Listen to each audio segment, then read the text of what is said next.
Welcome to A Better Life 123. And now here are life coaches Laurie Green and Chauncey Wenner discussing their thoughts about things to think about when selecting a life coach.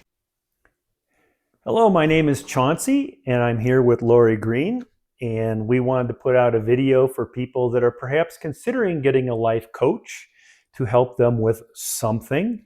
And some of the topics we intend to cover are what are the kinds of things that life coaches can traditionally help people with? What are your motivations for what you are seeking to change? And then we wanted to even get a little bit into why each of us have decided to go into life coaching. With that, let me go ahead and start. The only thing I'm going to say here is that Laurie's been a life coach for quite a while. I'm new at it, so we hope this is of value to you. And I guess the first question I will ask you, Laurie, is what are the types of things that life coaches can help people with? Yeah, so, depending on the type of life coaching that a person is interested in, there's a lot of things life coaches can help with. We can help you with things related to major personal life changes that you'd like to make and the way that you engage with others or how you show up in the world. We can help people with things like health issues or, what do you want to do? You want to change your diet? You want to lose weight? Would you like to work out more?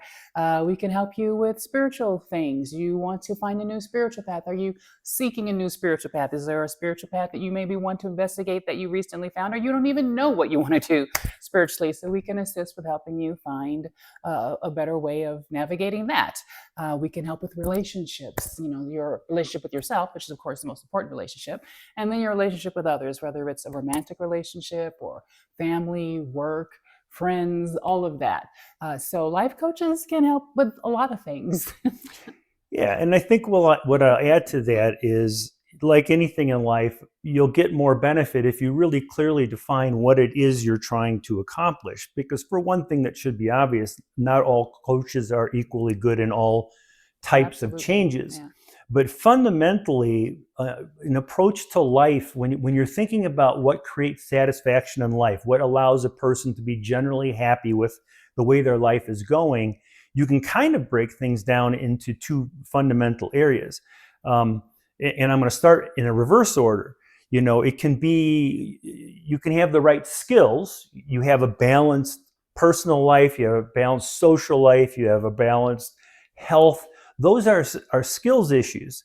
But one thing that should be obvious is that people can have perfectly balanced lives, but their attitude towards everything is terrible, in which case it doesn't matter how perfect your life is or how much money you're making, but you can be still completely unhappy. So one of the fundamental things to figure out ahead of time is, what is it exactly that you think you want to change? And your life coach can help you, but it's going to fall into categories like it's in your overall attitude, perhaps to your past experiences in life. Perhaps it's your self-image. Perhaps you just are a glass is half empty type person. So coaches can help with attitude, but then also there are coaches that can help with specific skills: how to get along with a loved one, how to get along with your kids, how to relate to transitions in spiritual beliefs, for example. So so that's certainly one of the starting points. You think I missed anything in terms of figuring out what you want? No, I think it's going to be individual to each person, but I think you've hit pretty much the basics. Either it's a relationship, your own life, what you're doing, where you're going, how you see things, how you show up. Yeah. Okay, cool. So, yeah, and again, you don't have to nail it, but putting some previous thought into it will help. And the life coach, you should have enough experience and insight where they then can help you define it further if there's a sense that that's what needs to be done, right? Okay, so Laurie, let's talk a little bit about, let's say someone's come up with a list of things that they think they want to change. And ideally, you don't have a long list. One should be very specific, especially starting out with a new coach. What is the importance of the motivation behind the change a person wants to make? That is a good question. And motivation is a huge deal. Because the truth is, there's a process to change, particularly changes that are major changes. There is first the recognition of a need to change. There is a desire to change, and then there's the capacity to change. So if any of those are lacking, we're going to have a problem. So just knowing that you need to change is great. That's wonderful. That's a good starting point.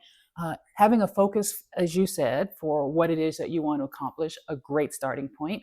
And then beyond that, there's got to be the motivation, the desire to actually do something about it, because change is not always easy. It can be very complicated. And depending on which of these things you're working on, it can be very scary and dark and a lot of other things that you may not have traversed on before. So having the proper motivation is huge when you're talking about coaching and wanting to do something different with your life, even with somebody helping you. Like, the motivation's got to be there. Right. Yeah, and when you talk about kind of basic psychology, and many of you have perhaps had basic psychology courses and all, one of the key categories is it an intrinsic motivation or is it an extrinsic motivation? Are you trying to satisfy someone else? Is it really something you want? Or is it something you feel you should want because your parent wants it or your lover wants it or whatever? And it doesn't make it wrong, but it is important to understand where your motivation comes from, because as Laurie said, it's changes aren't easy in life. There are a lot of really good tips you may not know without a coach on how to make changes, but the fact is it's never snapping a finger for anybody. There's always a lot involved, and so understanding whether it's extrinsic or intrinsic will help you understand better how likely you are to succeed, and specifically how you need to design a program that can work for you, because it will change how you design things. Okay. And how would you say, what's a good way to go about selecting a coach? There's a lot of people out there that want to be coaching. The criteria and the credentials vary from official to non-official. As I said, when I started out, I said, Laurie's been doing this for a long time.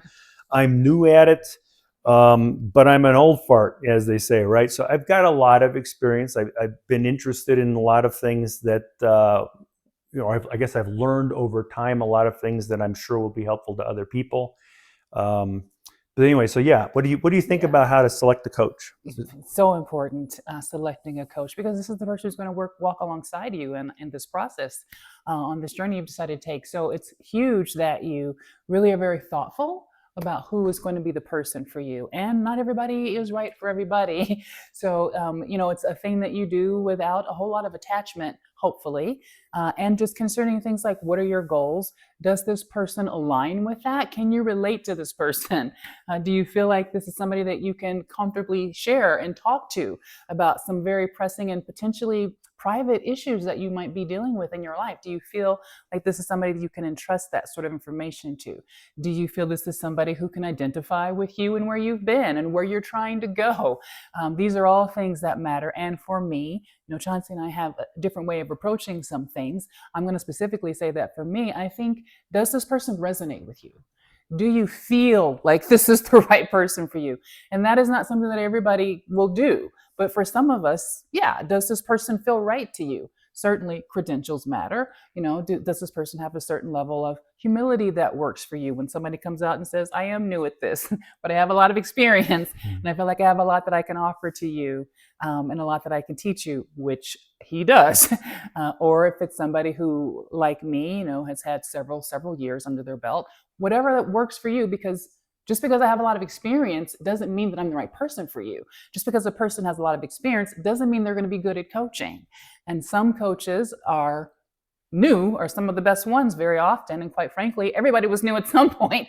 So those are all things you want to think about. It's like, does this resonate with you? Does this person seem like somebody you can work with? Is it somebody you want to work with? Is it somebody that you feel like you can trust? Yeah. Yeah. And I think most coaches offer a free consultation, which is a good way to get to meet somebody. One of the things to watch out for is there's going to be different styles of coaching, and you'll have to make your own decision on whether you want someone who's trying to be an expert advisor and trying to give you your answers, which is generally not the best way to go, in my opinion, and in a lot of people's opinion. You may differ in this, but advice is great. You want to learn from people's credentials and their background. But really, the more important thing and the way to get skin in the game is if your coach is good about asking you questions that help drive you towards answers that work for you. Because each of us are completely different individuals. Welcome to diversity of human life, right? We all have very different experiences and reactions to those experiences. And so the thing that a really good coach will do is not spend too much time telling you things, but spend more time asking you questions that help make you think deeper in the ways that you need to think about it to make whatever change you're trying to make. So let me ask then, Laurie, real quickly. So we wanted to go into what drove each of us into coaching, because I do think that also tells you something about the style of the person you're considering for a coach. And so I'm going to let you start out. You've been doing it for a long time. What kind of drove you there, and what do you like about it? Oh gosh. So what drove me was just my own experience, my own journey of just coming through very many challenges in my life, wanting to be a better version of myself, constantly wanting to be, I would call it the highest version of who I could be, knowing that I wanted to live a life that was inspired, that a life that felt authentic, that came from the truest version of myself. And that meant shedding versions that weren't me. And so that, of course, required doing a lot of work, a lot of introspection, which led me very much to what I agree with you on, that we have the answers. So a coach is really helping you find the answer that you already have about where you need to be, where you need to go, how you need to get there. Nobody knows about your life better than you do. And I just learned that on my path. And so I really wanted to help others be able to get in touch with that also, to be able to know that you can live a happy, fulfilling, peaceful, joyful, loving life. And it can be exactly what you want it to be. And the only person who can help you get there is you. And then a coach can support you in that process, carry you when you're tired, help you along the way, and offer little tidbits here and there, but mostly just helping you be able to figure out what that looks like for you. So that really was the motivation for me. It's just that I wanted other people to be able to experience the joy and the peace and the love that I was able to experience after having gone through so much of not experiencing that. And just knowing that once you get on the other side, life is just so much better and so much more beautiful. And I just want to share that with other people. Yeah.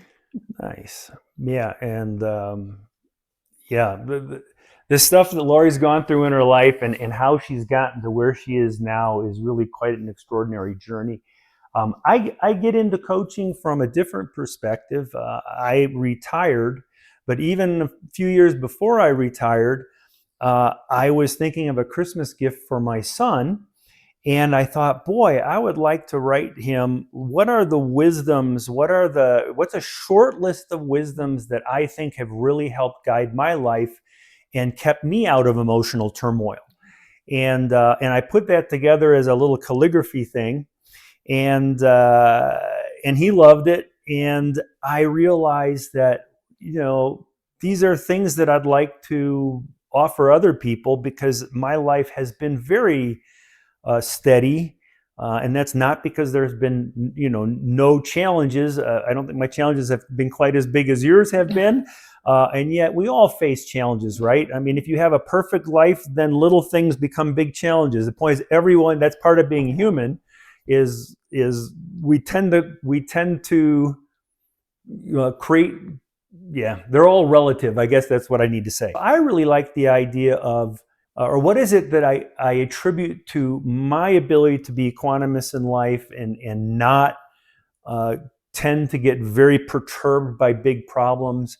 But also now I'm even a little bit more focused on, as a concept, what are the things that I wish I knew? Because I didn't do everything perfectly. I didn't feel I had the money. I didn't have the motivation to get a life coach. But now I can think in terms of, wow, if I did, what is it that I would like to have known in my 30s and 40s that would have made my career go better, or my marriage go better, or whatever? And so that's what gets me into it. Good. Yeah. So I think we're going to wrap this up. This is kind of our first cut at things. And you have any last minute thoughts you can think of? No, I guess what I would, well, say no, and then I'm going to talk. All right. Don't we all do that? Yeah. No, I guess what I would say is that if you're considering hiring a life coach or working with a life coach, that says something. That means that you're ready to make a change and you're ready to actually open yourself up to someone who can assist you on that path. And so I think it's really important to listen to that and just sit with it, do your homework, see how you feel, and then move forward. Because one of the easiest things that we can do is think we want to do something, know we need to do it, and then we either have that analysis paralysis or we get back into life, things get busy, and 10 more years have gone by and we didn't do it. So if it's something that you're thinking of and you're watching this right now, that's an indication that it's probably time. So I just encourage you to take the next step. Great.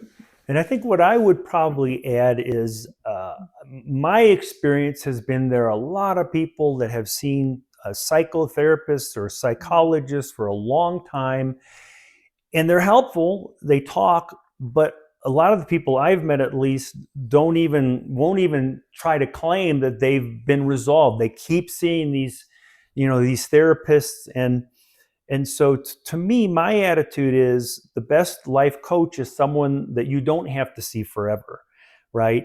And part of that is if you think you're in the game just to talk to someone, then maybe you got to ask yourself if you're willing to put the effort in necessary to make the change. Because if you're just wanting to talk, there's a lot of people who'll take your money for that. You need to really, if you've been through that cycle and you've spent years and money with other people, ask yourself why it hasn't been solved yet. Because ultimately it may come down to, there's a great wisdom that I came across as a 13-year-old, and it's something like we'd much rather admit our shortcomings than to do anything about them. Mm. And so be honest with yourself whether you're really willing to do something about them, because if we succeed as life coaches, our job is that you don't see us forever, yes. Right? You're done in 6 months or something, and then you can move on and be happy. So thanks for spending a little bit of your valuable time with us, and we hope to see you in another podcast soon. Cheers.